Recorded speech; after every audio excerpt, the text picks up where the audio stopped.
Kenow. My guest today is Shelley Kenow, IEP consultant. Hi, Shelley. Welcome. Thank you. How are you? I'm good. Thank you for being on SoloMoms Talk. First of all, can you tell us who is Shelley? Yeah, so Shelley is a lot of things. I am, first and foremost, I'm a Christian, I'm a wife, I'm a mother, I'm a dog owner, I'm an author, I am a former special education teacher, still within the world of special education as a substitute. I also am an education consultant, IEP consultant more specifically, and for anyone Mm-hmm. who may not know, an IEP is an Individualized Education Program, and it is the document that drives special education services. Okay. Oh, all right. Thank you. Yeah. Sometimes I feel like saying thank you for your service because I'm sorry. I imagine it's hard in the classroom. I left full-time teaching before the pandemic, and it was Mhm. sometimes difficult before. And since the pandemic, I can't even imagine what my fellow teachers are going through every day. And so I will take the thank you for my service from my time at doing it, but certainly those who are still in it every day need it. Yes, yes, thank you. All right. So, what is an IEP consultant? What do you do? So I help families mostly, but I also work with school districts and helping everyone come around the table at the IEP meeting and Mm-hmm. collaborate because we are there for the student. And the IEP, as I said in the intro, is the document that drives special education. And within that document, there is so much information, so much planning, so many services that are supposed to be thought about and considered and if needed written into the IEP, and it's just a very daunting document. As a special education teacher, I held the meetings, and I just remembered seeing my parents of my students just oftentimes get a very overwhelmed look on their faces, and I Mm-hmm. wanted to be able to do something to help them understand it. It's kind of like, when it's tax season, I don't know all the tax laws, so I enlist the services of a CPA to help me prepare my taxes because there's all that Right. jargon and there's all that stuff that it's just not in my wheelhouse.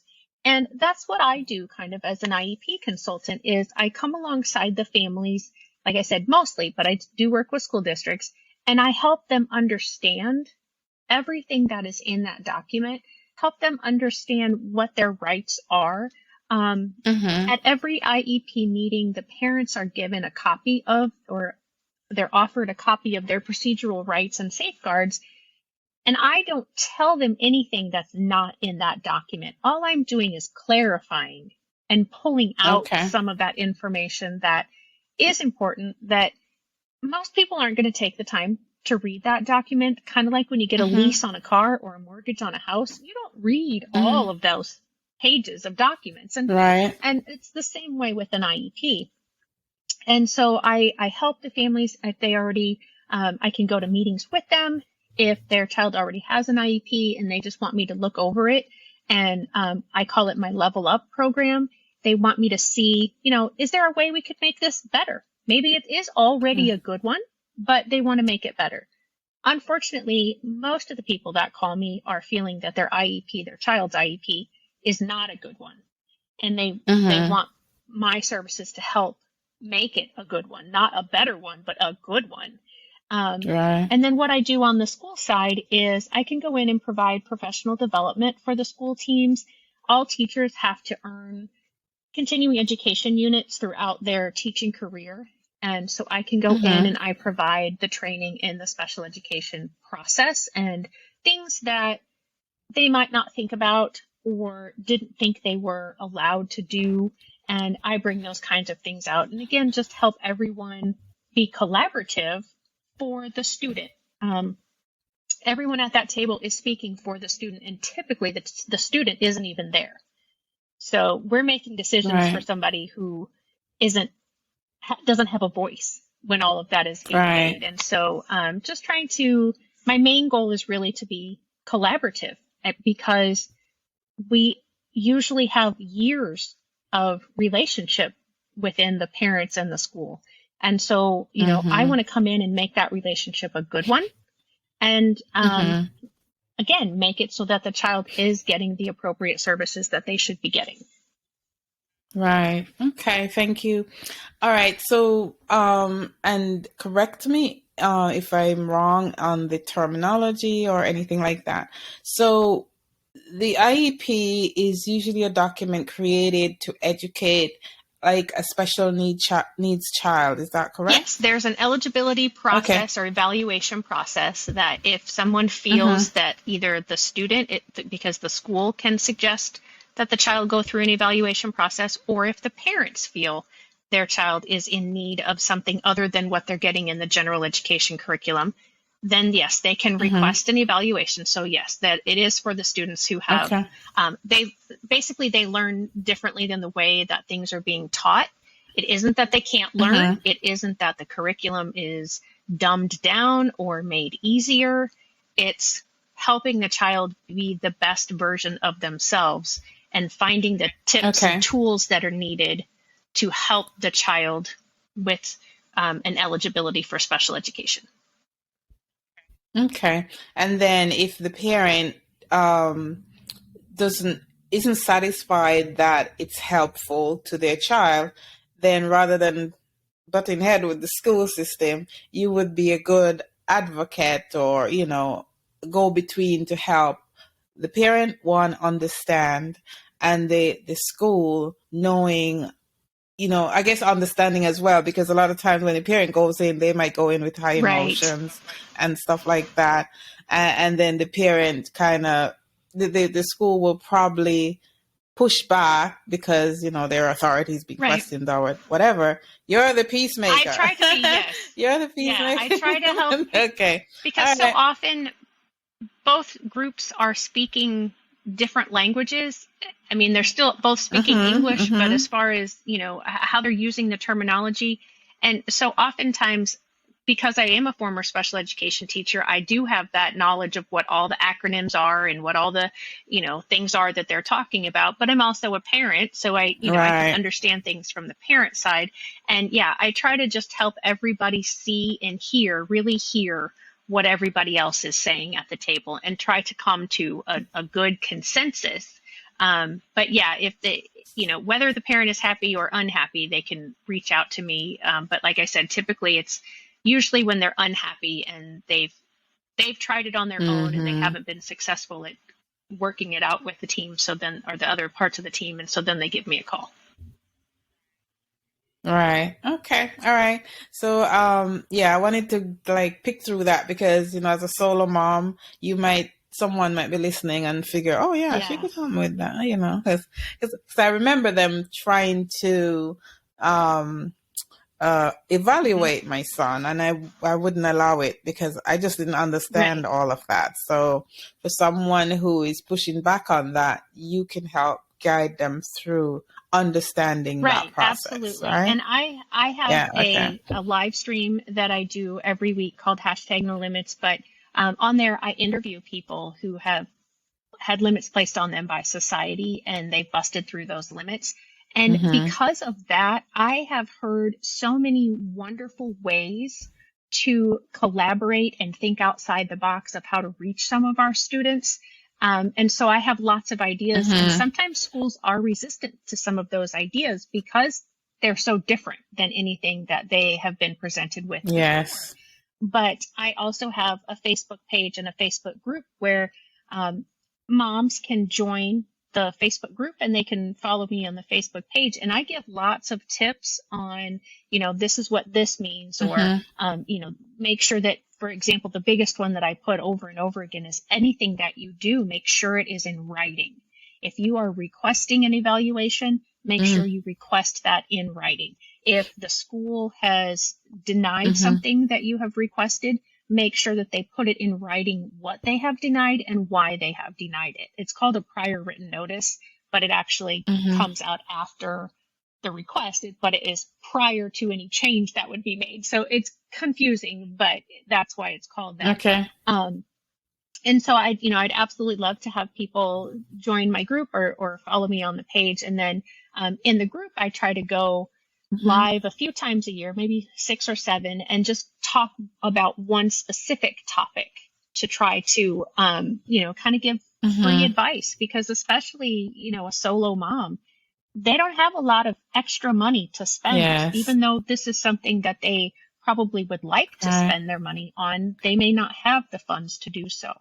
And so, I try to provide some of those things throughout the year to give that little bit of extra help. And then like I said, through the Facebook page, I am almost daily writing some kind of a behavior tip.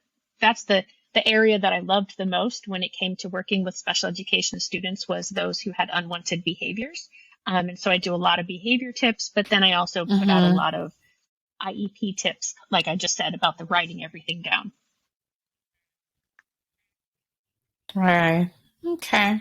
All right. I'm sure that will be very helpful to solo moms who may be battling multiple children, the needs of multiple children. Absolutely. So yeah. All right. Thank you. Okay. What is Shelley grateful for today? Just life. There are so many things that we take for granted in life. And I am very grateful to God for being who He is and providing, first and foremost, Jesus and what He has done on the cross for us. But just, the Bible and the Bible studies that we can do to learn, how to talk to Him, how to pray to Him, how to live our lives. It's not always spelled out very specifically like we would want it, like what do I do in this situation, but there is enough guidance there. And I'm very thankful and grateful that He guided me into special education and then guided me into writing a book about special education. The book is called Those Who Tell us Can't about the book. Teach, and can't is in quotation marks because it's all about, it's 10 chapters long and there's 10 true stories. One is mine, and then the other 9 are stories about families that have had someone with a special need, and it's their story. It's their perspective. And it's called Can't. The can't again is because they were told by family members, by medical staff, by elementary and middle school and high school staff that they can't do, and then you just fill in the blanks because there's so many things. And as I was writing the book, and I felt, like I said, the Lord led me to write the book, that He also gave me the title of the book. And He gave me that title one night because He said, why do you hate the saying, those who can do and those who can't teach? And I said, because as a teacher, it makes me feel like I'm less than every other profession in the world. And yet without teachers, we wouldn't have all the other professions because teachers have to teach most of those other professions in some way, shape, or form. And He said, but didn't you learn from your students and your family and your friends who have a child with a special need? And I said, oh my gosh, yeah, probably more than what I taught them. And He said, well, that's the people in your book feel that same less than like you do with that saying. And He says, so I want you to turn that saying upside down because you learned, and everyone can learn from a person with a disability if they just take the time to get to know them. And it truly is. I end every chapter other than my own with, these are the things that I learned from this individual or this family.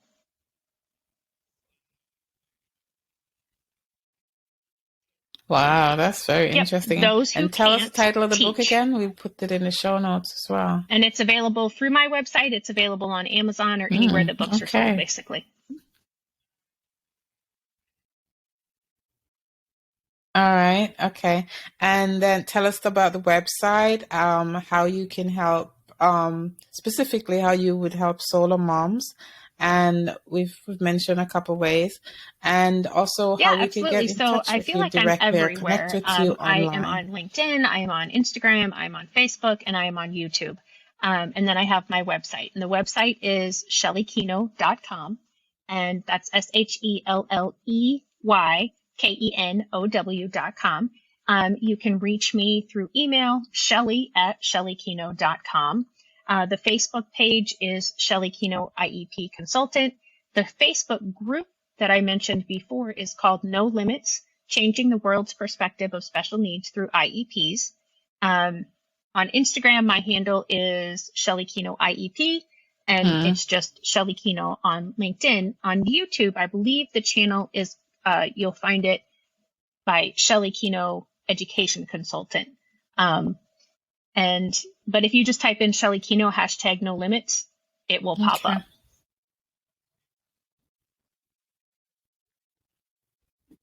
Okay. All right. Awesome. And we'll put those links in the show notes. That's a pretty good solid batch of resources for solo moms. And in addition to that, I'm going to ask you to give a piece of advice or 2 or 3 to a solo mom with a special First needs and child foremost, you're doing and struggling an with what to incredibly do. tough job, but I promise you, you are doing a beautiful job. You're hanging in there every day. You're doing what you can do. Second thing would be you do what you know how to do in the moment. And the next time, if you've learned something more or different, then you do it different. And you don't hold yourself in guilt because you didn't know the new information sooner. And third, and maybe one of the biggest ones as far as behaviors are concerned, is that behaviors are communication. So if your child is having a meltdown, and meltdowns are different than temper tantrums, if your child is having a meltdown, try to remember that they are in a crisis mode at that time, and that they're not doing this to you, that this is happening to them. And just trying to shift that perspective a little bit of how you're going to handle the situation. And also knowing that there's something that the child is trying to tell you. Are they hungry? Are they tired? Are they overstimulated? Are they missing a skill that they are needing in that moment to move forward? I mean, it's a myriad of things that communication could be necessary to explain. So just trying to figure that stuff out, and you're not alone. I know, well, I don't know it. I've had many parents tell me, married parents and solo parents tell me, it feels like I'm all alone. It feels like I'm on an island. And I'll be honest, that's kind of how special education teachers feel also in the world of education, is that we're kind of on this island doing a thing by ourselves. And I've heard from so many parents that that's how they feel as well. But you're truly not. There are all kinds of Facebook groups. There are support groups, maybe not physically in an area where you are, but you can find it online. There's a special needs support.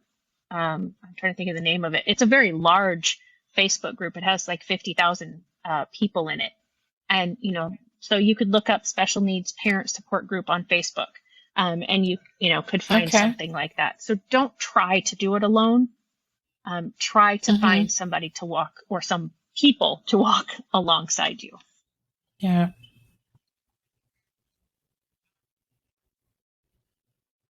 Right. Thank you very much. That advice is needed, and sometimes we need to remember that everything is not about we all us. fall into that. Yep.